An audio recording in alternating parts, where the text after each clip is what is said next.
Monsieur le Président de la République, les honneurs militaires vous ont été rendus par un détachement composé de la musique de la gendarmerie mobile, du drapeau et de 3 sections du 1er régiment d'infanterie de la garde républicaine. L'ensemble est placé sous les ordres du lieutenant-colonel Nicolas Catroux, commandant en second le 1er régiment d'infanterie de la garde républicaine.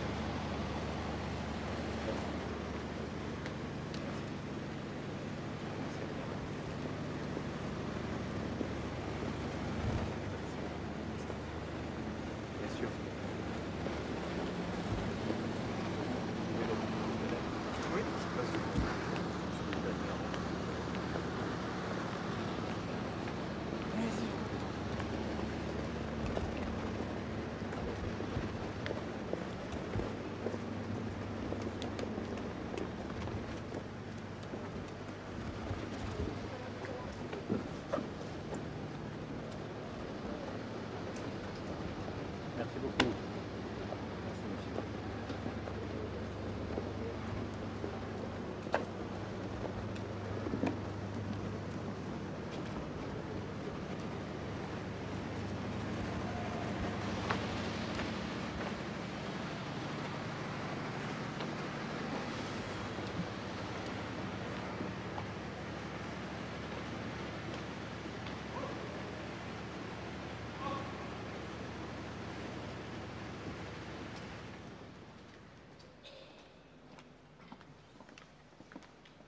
Mesdames et messieurs, veuillez vous lever, si vous le pouvez, pour accueillir le président de la République.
Il est des hommes qu'on suit sans les connaître, des voix qui habitent nos silences et dont les engagements deviennent les nôtres.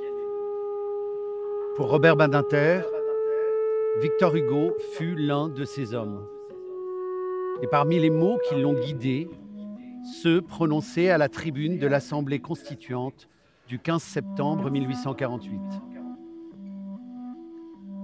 Messieurs, comme l'honorable rapporteur de votre commission, je ne m'attendais pas à parler sur cette grave et importante matière. Je dirai peu de mots, mais ils partiront du sentiment d'une conviction profonde et ancienne. Vous venez de consacrer l'inviolabilité du domicile. Nous vous demandons de consacrer une inviolabilité plus haute et plus sainte encore, l'inviolabilité de la vie humaine. Messieurs, une constitution, et surtout une constitution faite par et pour la France, est nécessairement un pas dans la civilisation. Si elle n'est point un pas dans la civilisation, elle n'est rien. Eh bien, songez-y. Qu'est-ce que la peine de mort? La peine de mort est le signe spécial et éternel de la barbarie.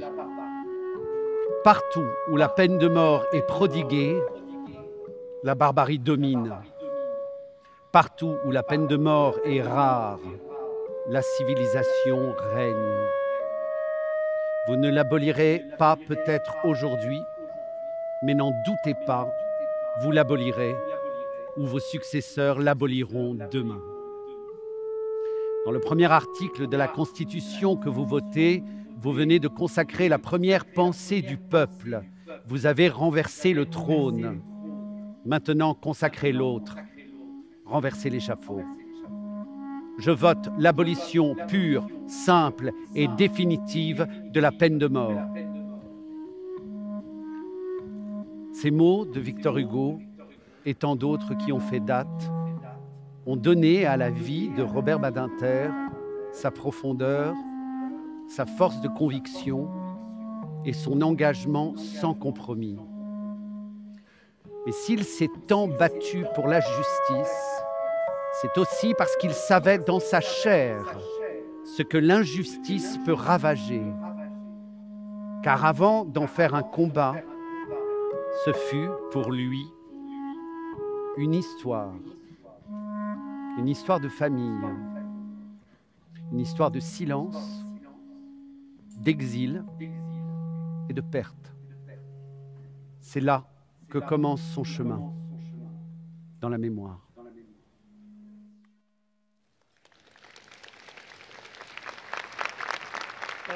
Bon.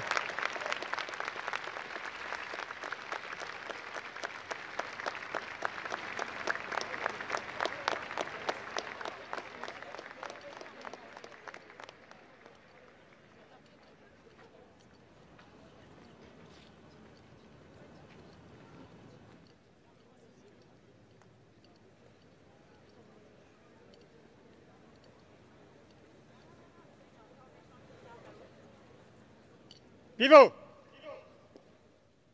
Tenez! À bras! Pivot! En avant! Marche!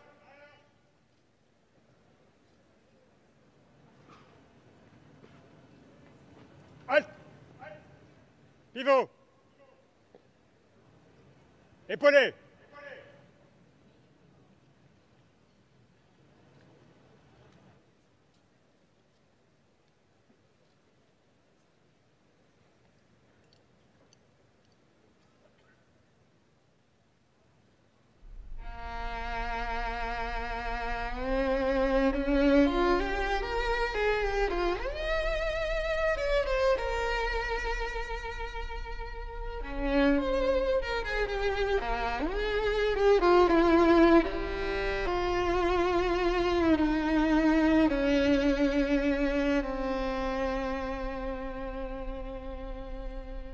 L'histoire de Robert Badinter commence au début du XXe siècle. lorsque sa famille fuit la Bessarabie. Les pogroms persécutaient cette communauté juive de l'Empire russe, menaçant la vie, les livres, les noms. C'est en France qu'ils choisissent d'émigrer. Ce qui comptait, c'est que en France, à cette époque, et seulement en France, vous aviez, pour les Juifs, la reconnaissance de leur citoyenneté et de leur dignité. Un pays où on se déchire pour un capitaine juif est un pays où il faut aller, disait-on alors. 1928 marque une date fondatrice pour la famille Badinter. En janvier, Simon, le père de Robert, devient français par naturalisation. En mars, Robert voit le jour à Paris. On parlera français, on lira les grands auteurs et on croira en la République, celle des droits de l'homme, de la liberté de conscience et de l'école républicaine. L'histoire pourtant se fissure avec l'occupation, la nécessité de l'exil et les drames des rafles. À Lyon, en février 1943, Simon Badinter est arrêté. Robert ne reverra jamais son père. L'adolescence se poursuit en Savoie sous une fausse identité, dans le village de Cognat. Là-bas, des anonymes ont fait le choix de la solidarité. Robert Badinter ne les oubliera jamais. Et il n'y a rien de plus important pour les jeunes générations que de savoir que leurs parents et leurs grands-parents étaient des gens bien. Et parce que vous êtes tels, je vous en remercie. Cette enfance blessée lui apprendra que l'humanité sauve, que la justice protège, que la mémoire est un devoir.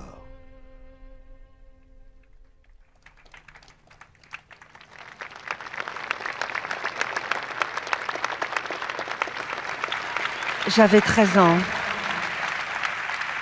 quand mon oncle a été arrêté au domicile que nous venions de quitter.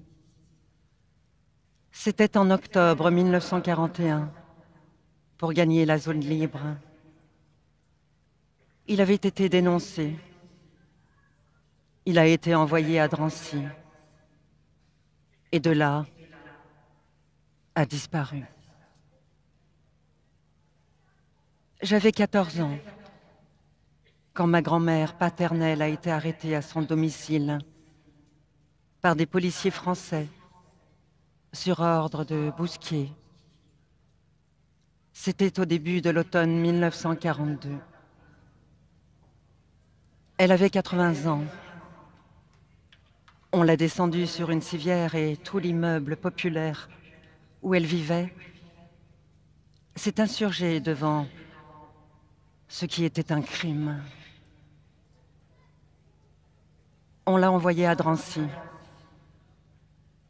Elle a été déportée presque immédiatement. Et bien entendu, on n'a plus jamais eu de ses nouvelles. J'allais avoir 15 ans quand mon père a été arrêté à Lyon le 9 février 1943 par la police allemande et envoyé à Drancy et de là à Pithiviers a été déporté. Nous n'avons jamais eu de ses nouvelles, bien entendu. J'ai fait partie de ces jeunes gens, de ces membres des familles qui, au printemps 1945, se rendaient à l'hôtel Lutetia avec la photo des leurs pour demander aux survivants si peut-être ils ne les avaient pas vus. C'est cela, mon adolescence à moi.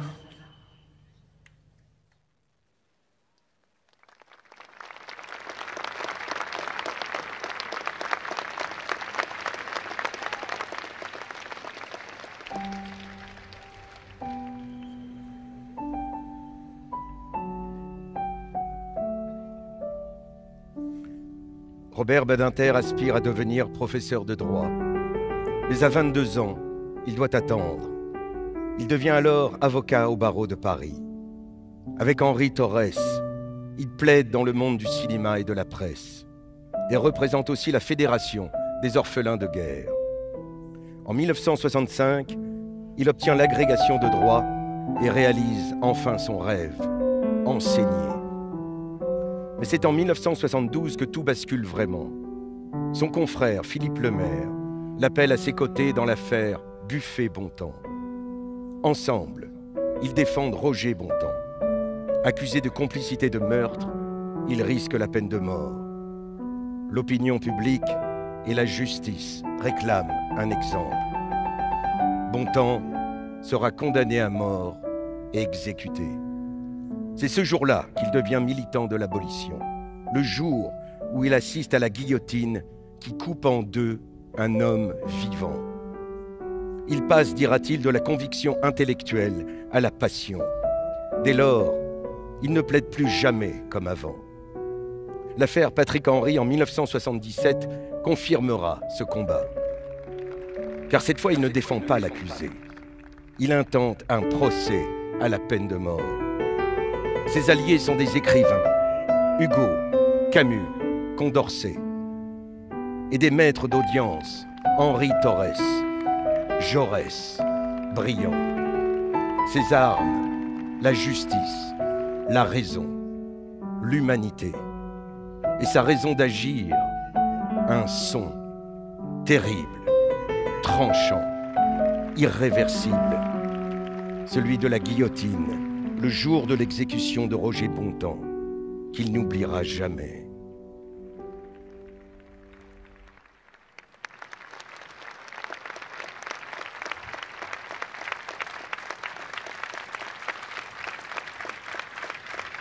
Philippe Lemaire prit Bontemps par le cou et lui parla.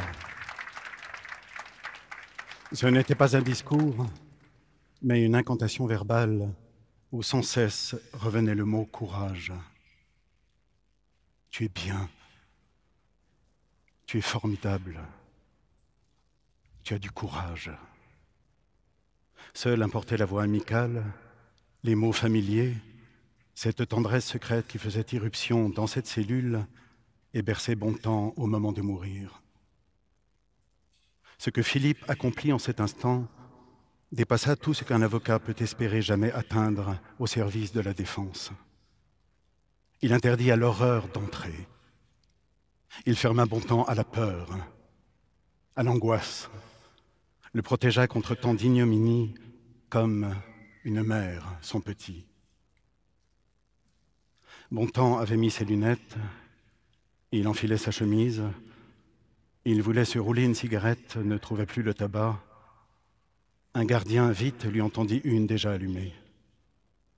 Maintenant, il était maître de lui, et parce qu'il allait mourir, de nous aussi qui l'entourions. Les aides, en bleu de chauffe, entourèrent Bontemps. Il fut assis sur la chaise, ligoté, redressé. On tirait sur les liens à coups secs. Philippe lui parlait. Il hochait la tête. Il fut empoigné. Philippe l'étreignit, je l'embrassai à mon tour. Déjà, on l'entraînait. La porte s'ouvrit. Philippe laissa échapper une plainte. La seule. Je me détournai. Nous entendîmes le claquement sec de la lame sur le butoir. C'était fini.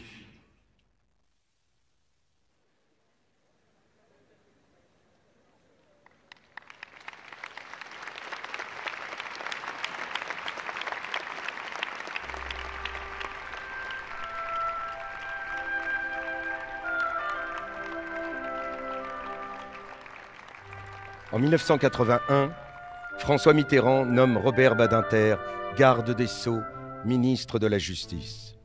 Pour lui, c'est plus qu'une fonction. C'est une promesse tenue, celle d'un président à sa nation. Dans ma conscience, dans le fort de ma conscience, Je suis contre la peine de mort. À ce poste, Badinter transforme le droit et marque la société française. Il abolit la peine de mort, mettant fin à des siècles de pratiques judiciaires sanglantes. Il met fin aux institutions et juridictions d'exception. Il supprime le délit d'homosexualité. Il s'investit pour l'amélioration du sort des détenus et des gardiens de prison. Il défend l'égalité pour tous. Il est un droit qu'aucune loi ne peut entamer, qu'aucune sentence ne peut retrancher, le droit qu'on ne peut jamais perdre, le droit de devenir meilleur. Il inscrit aussi la France dans la Convention européenne des droits de l'homme. Et il fait émerger un droit nouveau, le droit des victimes. En 1986, il devient président du Conseil constitutionnel et érige la Constitution en rempart. À travers lui, la Ve République retrouve une ambition libérale et humaniste. Ses repères sont Tocqueville, Portalis, Condorcet. Plus tard, au Sénat, il défendra encore et toujours les droits de l'homme. Comme écrivain, il fera entendre une voix forte contre les dérives autoritaires, l'oubli, l'indifférence. Et en toutes circonstances, il rappellera que l'état de droit est une exigence de chaque instant. Je ne crois pas aux causes perdues. Je crois au contraire qu'aucune cause n'est perdue à l'avance. Par conséquent, chacun doit combattre autant qu'il le peut et aussi longtemps que ça lui est donné pour les causes qu'il croit justes. C'est à chaque génération de poursuivre ce combat. Car c'est aussi cela que Robert Badinter nous lègue. Une voie, un chemin. C'est cela aussi, la République.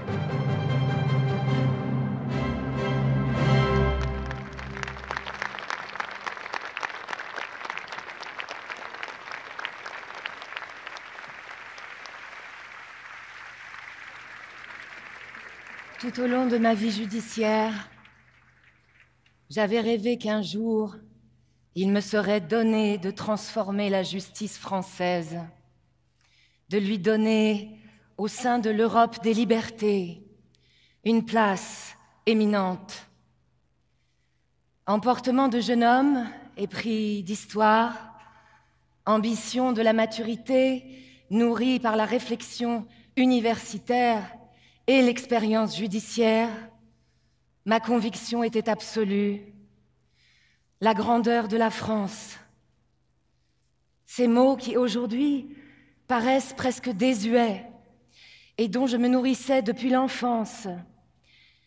La grandeur de la France ne résidait à mes yeux ni dans sa force militaire, devenue seconde, ni dans sa capacité économique, même si celle-ci demeurait importante, ni même dans le rayonnement de sa culture, supplantée par la primauté anglo-saxonne.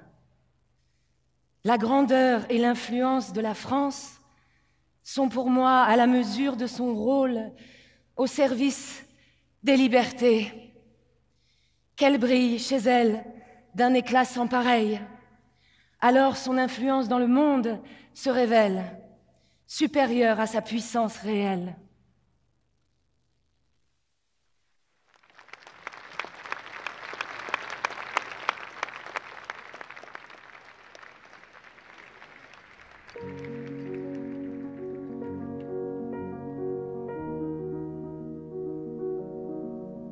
La justice française peut être aussi ou peut-être d'abord une justice de liberté. Ce que Robert Badinter défendait, c'était cette idée, celle d'une justice humaine et d'une république au service de l'universel. C'est ainsi que, plus qu'un homme de justice, il a été un humaniste. Par sa vie, sa rigueur, son refus des lois indignes de cette ambition. Être un humaniste, c'est croire au jour, même au cœur de la nuit. C'est rester debout quand la justice vacille. C'est avoir une foi absolue en l'homme. Robert Badinter aura tout fait pour que la justice soit le chemin d'une société plus digne.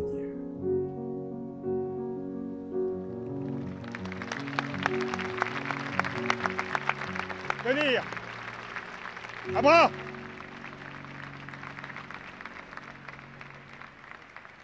Pivot. En avant. Marche.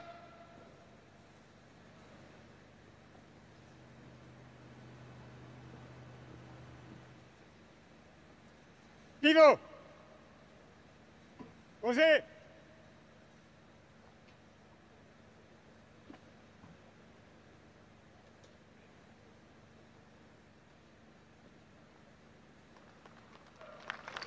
En avant.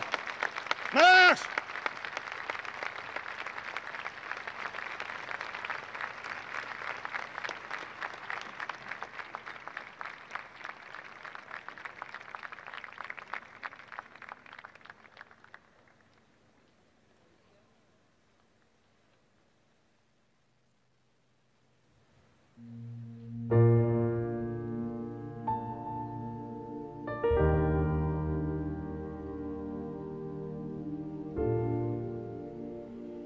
C'était un jour à la maison, je voulais faire une chanson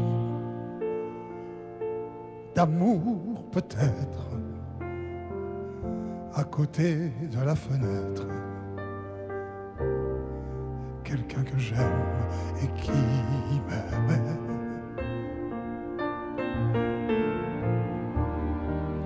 Lisait un livre de Giono, et moi penché sur mon piano, comme sur un établi magique, j'essayais d'ajuster les mots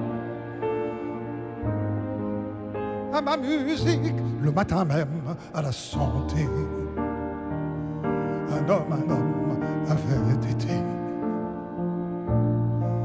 exécuté. Et nous étions si tranquilles, là au cœur battant de la ville. Ils sont venus à pas de loup, ils lui ont dit d'un ton doux: c'est le jour, c'est l'heure. Il les a regardés sans couleur. Il était à moitié nu. Voulez-vous écrire une lettre? Il a dit oui, il n'a pas pu. Il a pris une cigarette. Je ne suis président de rien. Moi, je ne suis qu'un musicien. Je le sais bien, et je ne prends pas de pause pour dire seulement cette chose. Messieurs les assassins commencent, oui, mais la société recommence. Le sang d'un condamné à mort, c'est du sang d'homme, c'en est encore, c'en est encore. Chacun son tour, ça n'est pas drôle. On lui donne 2, 3 paroles et un peu d'alcool. On lui parle, on l'attache, on le cache dans la cour. Un grand œil noir protège sa mort des regards. Et puis ensuite, ça va très vite, le temps que l'on vous décapite. Si je demande qu'on me permette, à la place d'une chanson d'amour peut-être, de vous chanter un silence, c'est que ce souvenir me hante. Lorsque le couteau est tombé, le cri a changé de côté.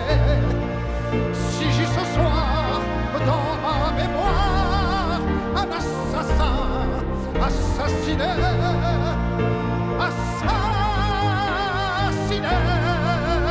assassiné.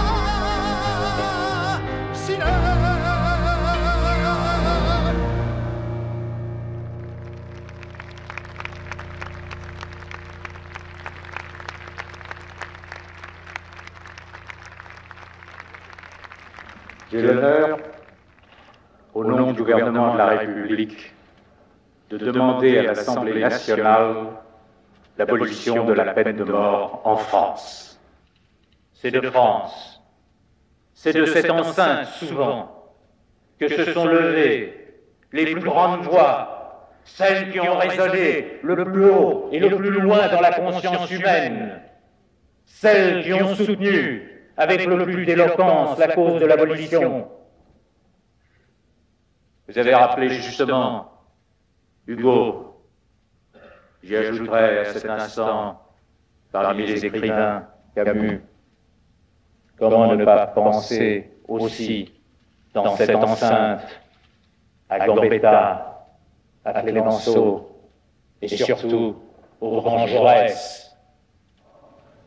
Ceux qui croient à la valeur dissuasive de la peine de mort, ceux-là méconnaissent la vérité humaine.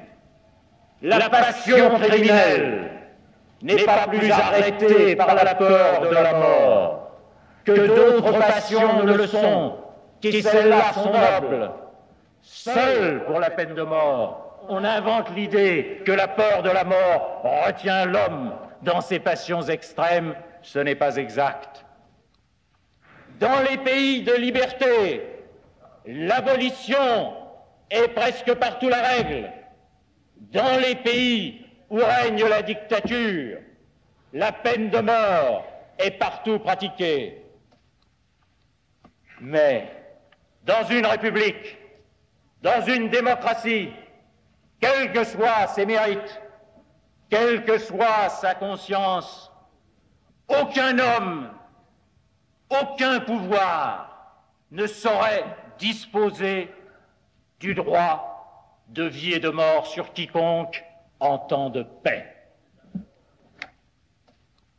Ressentir au profond de soi-même le malheur et la douleur des victimes, mais lutter de toutes les manières pour que la violence et le crime reculent dans la société. Cette sensibilité, ce combat-là, n'implique pas la nécessité de la mise à mort du coupable. Cette justice d'élimination, cette justice d'angoisse et de mort, décidée avec sa marge de hasard, nous la refusons. Nous la refusons parce qu'elle est pour nous l'anti-justice, parce qu'elle est la passion et la peur, triomphant de la raison et de l'humanité. Demain, grâce à vous, la justice française ne sera plus une justice qui tue. Demain, grâce à vous, il n'y aura plus, pour notre honte commune, des exécutions furtives à l'aube, sous le dais noir, dans les prisons françaises. Demain, les pages sanglantes de notre justice seront tournées. Législateurs français, de tout mon cœur, je vous remercie.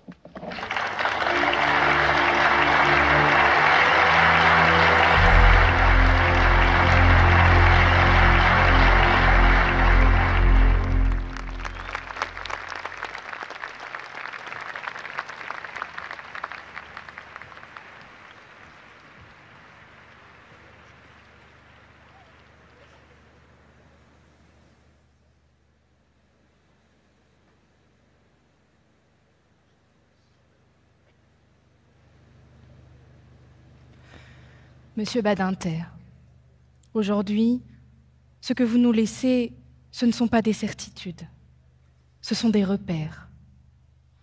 Vous nous avez appris que la justice est fragile, qu'elle se tient debout grâce à des femmes et des hommes qui osent parler quand d'autres se taisent. Vous nous avez montré qu'elle ne tient pas seulement dans les lois, mais dans le regard porté sur l'autre et sur ceux qui portent les lois. Et c'est ici, devant l'université Paris 1 Panthéon-Sorbonne, vous avez enseigné que nous mesurons l'héritage transmis à notre génération. Victor Hugo disait à son époque, « Il est un droit qu'aucune loi ne peut entamer, qu'aucune sentence ne peut retrancher, le droit de devenir meilleur. »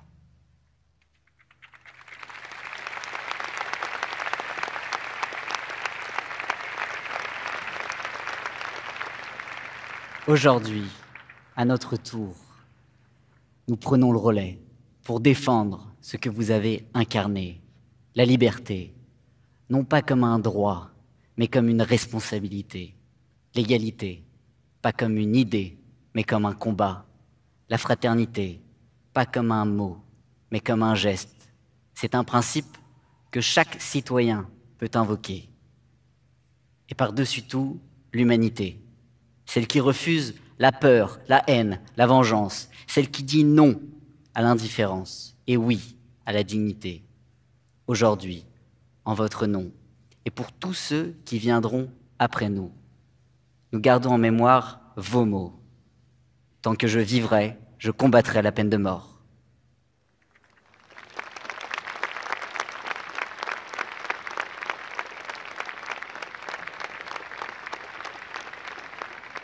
En avant.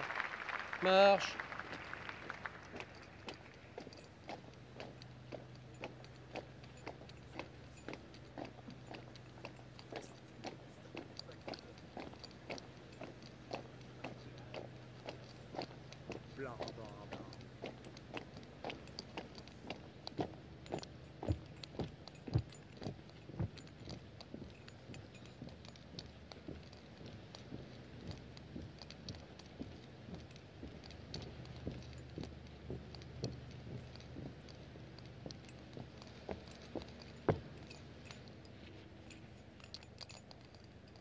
Pivot!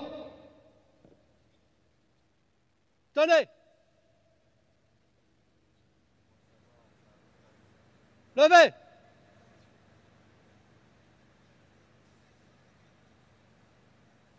Pivot! En avant! Marche!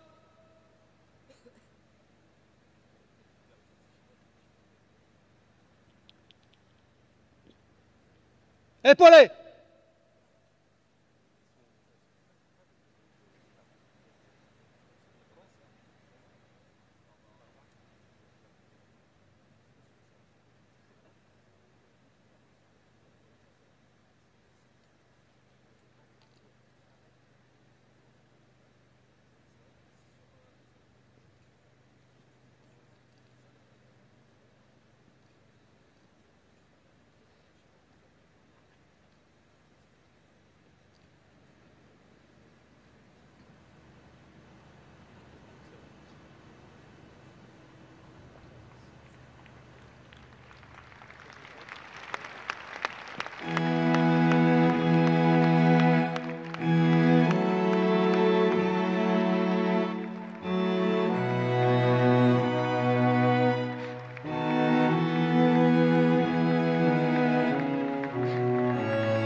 Un pas de côté.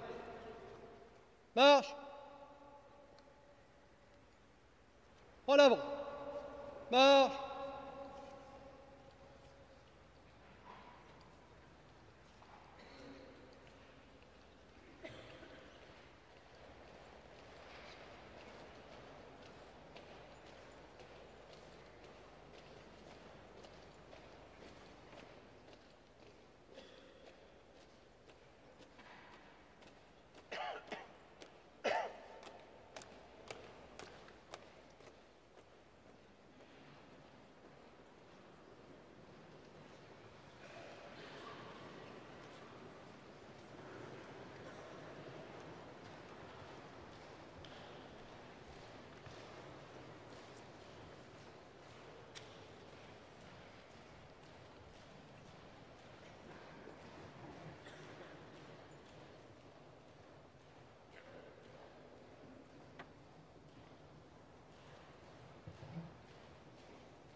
Les morts, ici aussi, nous écoutent.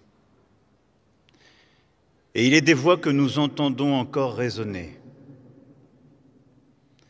Celle de Robert Badinter en est une, singulière et forte, porteuse des idéaux de la France et de la République. Robert Badinter, dans un instant, prendra place aux côtés des hommes de 1789. Condorcet, l'abbé Grégoire, Gaspard Monge, et non loin reposent déjà Victor Hugo, Émile Zola, Jean Jaurès, Jean Moulin, Missak Manouchian et tant d'autres. Robert Badinter entre au Panthéon avec les Lumières et l'esprit de 1789, la promesse accomplie de la Révolution. Robert Badinter entre au Panthéon avec les principes de l'état de droit, une certaine idée de l'homme, inséparable de l'idéal républicain. Et dans cet instant, nous entendons sa voix précise, articulée, aux accents quelquefois caverneux, montant soudain sous les échos de cette voûte, cette voix pleine de colère, d'indignation, de passion, toujours juste. Il entre au Panthéon et nous entendons sa voix qui plaide ces grands combats essentiels et inachevés. L'abolition universelle de la peine de mort, la lutte contre le poison antisémite et ses prêcheurs de haine, la lutte pour la défense de l'état de droit.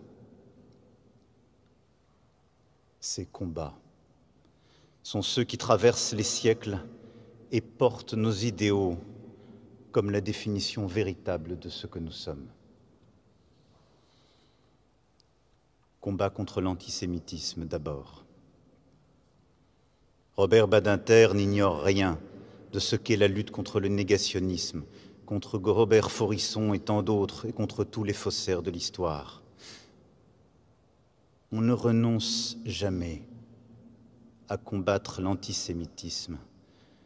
Quand on a entendu dans la cour de son lycée Moreau-Youpin, quand on a vu ses parents forcés de vendre leur boutique en raison des lois antisémites du régime de Vichy, quand on a frôlé l'arrestation à Lyon, rue Sainte-Catherine, quelques minutes après celle de son propre père, quand on sait sa famille, ses proches dénoncés, arrêtés, exterminés parce que juifs, quand on a attendu en vain le retour de ce père, arrêté à Lyon sur ordre de Klaus Barbie et assassiné à Sobibor, quand on a dû faire traduire ce même Klaus Barbie devant la cour d'assises d'une justice qui ne tue plus personne, même le plus zélé des criminels nazis.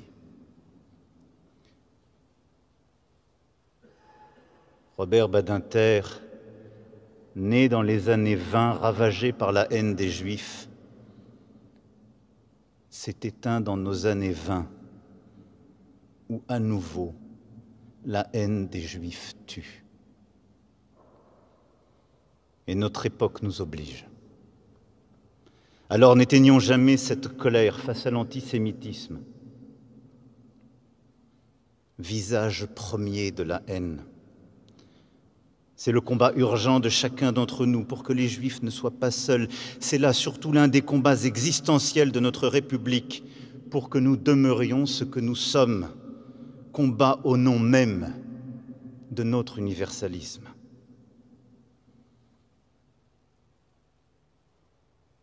Robert Badinter, à 17 ans, réclamait au tribunal la restitution de l'appartement dont pendant la guerre sa famille avait été spoliée. Premier procès et premier mot du président alors: Monsieur Badinter, la déportation de votre père, cela n'intéresse pas le tribunal. L'injustice pour Robert Badinter, ce fut aussi cette phrase. Le mépris, la haine, l'odieuse condescendance antisémite. La justice pour Robert Badinter sera pour toujours le refus de cette phrase et de sa flétrissure. Alors, avocat, le jeune Robert Badinter ne s'assigne qu'une seule mission: défendre la vérité d'un homme, défendre la justice, défendre l'accusé quel qu'il soit, quoi qu'il ait fait, défendre l'homme derrière l'accusé et la dignité que nul ne peut lui ôter. Oui, défendre une certaine idée de la justice qui, pour être exemplaire, doit être impartiale. Voilà pourquoi il plaide pour la vie de Patrick Henry, qui a assassiné un enfant de 7 ans. Lui, Robert Badinter, qui 5 ans plus tôt, aux côtés de ses confrères, n'a pu sauver Claude Buffet et Roger Bontemps. De cette exécution, Robert Badinter a tout vu. La guillotine dressée au petit matin, le bruit du couperet, un homme coupé en deux, et la conviction plus que jamais ancrée en lui que ce spectacle n'est pas digne de la société des droits de l'homme, que cette férocité qui croit venger nous déshonore tous.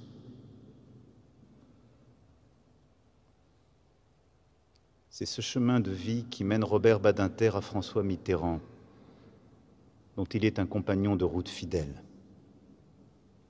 Et c'est à lui, et à lui seul, que le premier président socialiste de la Ve République confie la tâche ultime: obtenir l'abolition de la peine de mort. Face à une opinion rétive, Robert Badinter, au-delà des rangs de la gauche, sut convaincre des parlementaires de la droite et du centre de voter en faveur de l'abolition. La loi fut promulguée, voilà 44 ans. Ce combat, pourtant, n'est pas terminé. Et jusqu'au bout, il continua, et nous continuerons de le porter jusqu'à l'abolition universelle. Pour Robert Badinter, chaque jour devant nous doit être un 9 octobre. C'est la même exigence qui habite le ministre de la Justice. Celui qui entend mettre fin à l'inhumanité dont peuvent être l'objet les prisonniers dans leurs cellules, qui fait abroger, avec l'aide de Gisèle Halimi, la loi de Vichy réprimant encore l'homosexualité, qui supprime les tribunaux d'exception des forces armées, qui abroge la loi anticasseurs qu'il juge à juste titre attentatoire aux libertés individuelles, qui offre un nouveau recours, celui de la Convention européenne des droits de l'homme, aux justiciables, qui donne plus de place aux victimes et protège mieux les atteintes à la dignité humaine. Garde des sceaux, Robert Badinter est gardien d'un idéal. Et parce qu'il entend œuvrer en demeurant fidèle à ce qui fonde l'engagement d'une vie, il est critiqué, attaqué, moqué, vilipendé, insulté, injurié, haï même. Et jusqu'à aujourd'hui, cette haine odieuse de quelques-uns, le poursuivant même dans son soleil d'outre-tombe. Ses ennemis les plus farouches n'ont de cesse de vouloir lui accoler l'étiquette qu'ils pensent infamante de laxiste. Jusque sous les fenêtres de son ministère, il vocifère. Mais aujourd'hui, comme hier, ceux qui dénoncent le laxisme d'une justice qui ne tue plus n'aiment pas que la justice soit juste. Chaque fois que ses ennemis traitent Robert Badinter de laxiste, ils lui décernent le titre d'humaniste. C'est au nom de cette exigence même, toujours guidé par le souci de protéger les lois fondamentales qui assurent à chacun d'entre nous liberté et dignité, que le président du Conseil constitutionnel se fait le défenseur et le promoteur de l'état de droit. Robert Badinter le sait mieux que quiconque. Là où l'arbitraire se répand, là où l'état de droit est attaqué, prospèrent toutes les formes de haine, de racisme, d'antisémitisme. S'impose aussi la loi du plus fort ou la démagogie du moment. Oui, défendre l'état de droit, c'est protéger chacun dans sa dignité, c'est protéger la nation dans sa liberté, c'est protéger les lumières dans leur clarté. Parce qu'il croit à l'universel, Robert Badinter porte ses combats au-delà des frontières. En Europe d'abord, où il aide de jeunes démocraties à écrire leur constitution. Comme témoin du procès Eichmann à Jérusalem ou artisan du procès de Klaus Barbie à Lyon, militant de la justice internationale, Robert Badinter défend ce refus de l'impunité, assignant à chaque bourreau sa peine, car les crimes partout et toujours doivent trouver leur juste châtiment. Robert Badinter, c'est la vie juste. Partout et toujours, défendre ce droit de chacun à devenir meilleur. Partout et toujours, rendre l'homme plus libre. C'est par le savoir et l'éducation que l'on s'arrache à ses assignations. Croire en l'homme, c'est croire, oui, qu'il peut devenir meilleur. Et le combat de Condorcet fut le sien. Fils d'immigrés russes, naturalisé français, Robert Badinter devient professeur agrégé. C'est par l'amour qu'on trouve parfois la force de cette quête. Robert et Elisabeth Badinter écrivent du couple formé par Condorcet et Sophie. Ils sont l'un pour l'autre le monde entier. À leur tour, à leur manière, Elisabeth et Robert sont l'un pour l'autre l'universel tout entier. Lumière d'un grand amour, amour des grandes lumières. Alors oui, ce soir, Robert Badinter entre ici avec ses combats et nous entendons sa voix. Nous entendons sa voix qu'en visitant Auschwitz pour la première fois, un jour de printemps, Robert Badinter remarqua 3 fleurs dans ce champ dévasté et songea « C'est en voyant ces fleurs que j'ai compris que la vie est plus forte que la mort. » Nous entendons sa voix et derrière elle se dessine son sourire, une confiance, une espérance.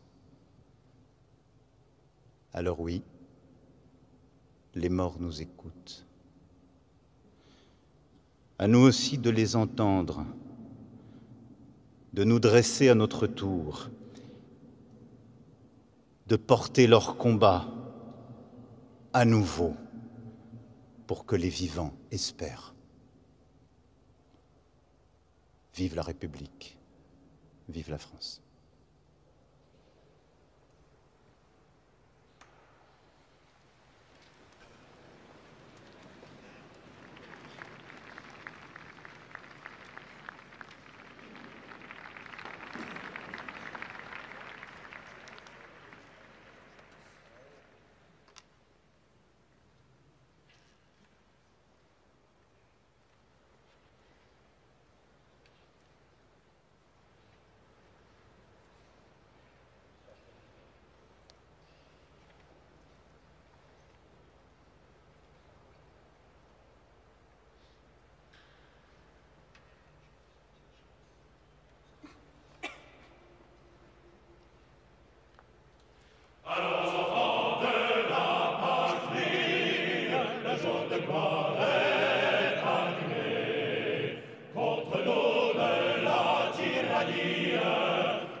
égorger nos fils, nos compagnes, aux armes citoyens, armés au bataillon, marchons,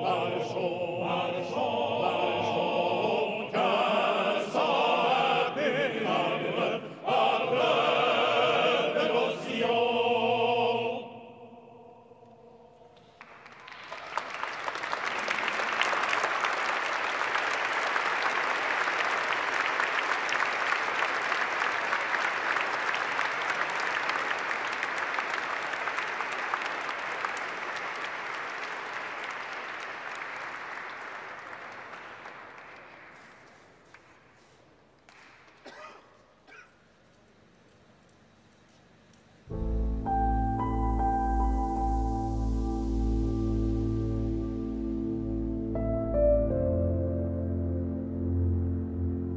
Robert Badinter, c'est une vie qui s'écrit.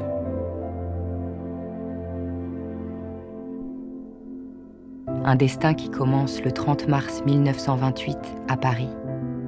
La France était devenue la patrie des Badinter après les pogroms de Bessarabie. Dans une famille aimante, attachée au savoir et à la République, il reçoit de sa grand-mère, Idis, la mémoire des origines. Quand je repense à mon enfance, c'est toujours ma grand-mère que je revois, et toujours avec bonheur. Paris occupé s'assombrit. La famille part et se réfugie à Lyon en 1942.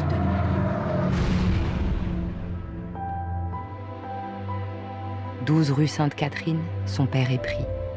Il ne reviendra pas. » Longtemps, j'ai rêvé de ce qui était consciemment un impossible retour. Alors, c'est à nouveau la fuite. L'adolescence se fait exil, à l'abri de la ville de Cognin, en Savoie.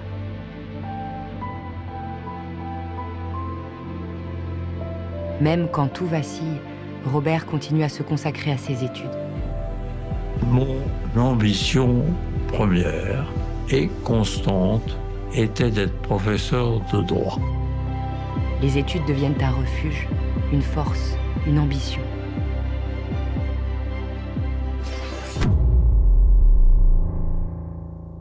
Devenu avocat, il voit la justice en chair et en cri. Henri Torres, son mentor, le lui avait dit.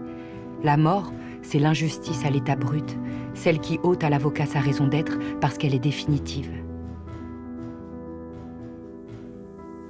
Quand un avocat voit un homme qu'il a défendu être condamné à mort et puis ensuite exécuté, ça ne peut pas le laisser insensible. Son combat devient celui-ci. Défendre, pour tous, le droit de vivre. En 1981, François Mitterrand le nomme garde des Sceaux, ministre de la Justice. Il porte ce combat plus haut, plus loin, jusque dans l'hémicycle de l'Assemblée nationale, le 17 septembre 1981. Pendant 1h23, il livre son ultime combat contre la peine de mort. Demain, grâce à vous, la justice française ne sera plus une justice qui tue. Le 9 octobre 1981, la loi portant l'abolition de la peine de mort est promulguée par François Mitterrand.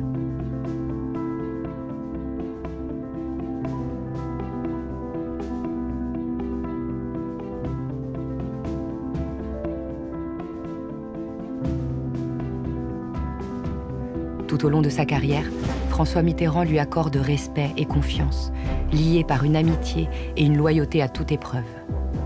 Ministre, président du Conseil constitutionnel, sénateur, dans chaque fonction, il défend l'humain. Robert Badinter, c'est la République faite homme. Il l'incarne, il la sert, sans relâche.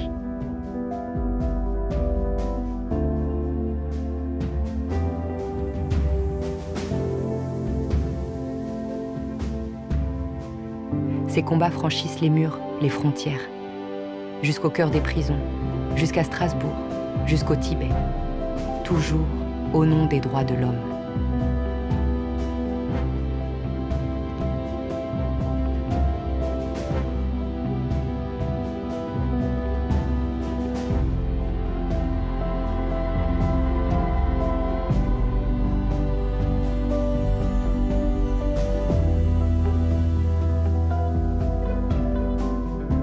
et ce besoin de dire, d'écrire, toujours.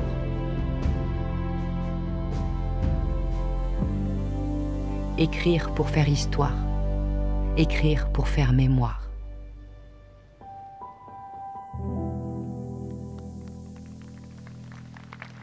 Je me souviens, la première fois que j'ai été à Auschwitz, c'était le printemps.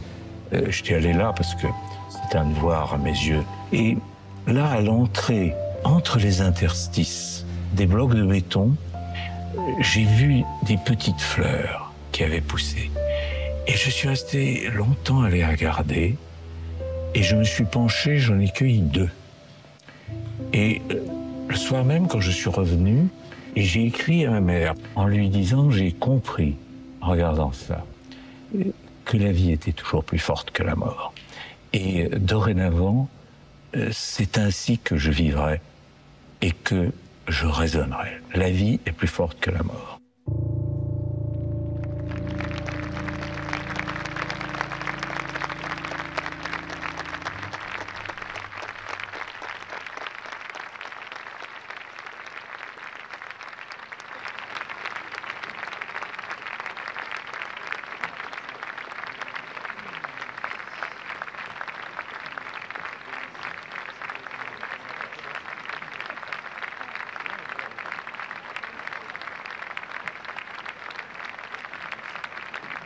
Veuillez rester assis, s'il vous plaît.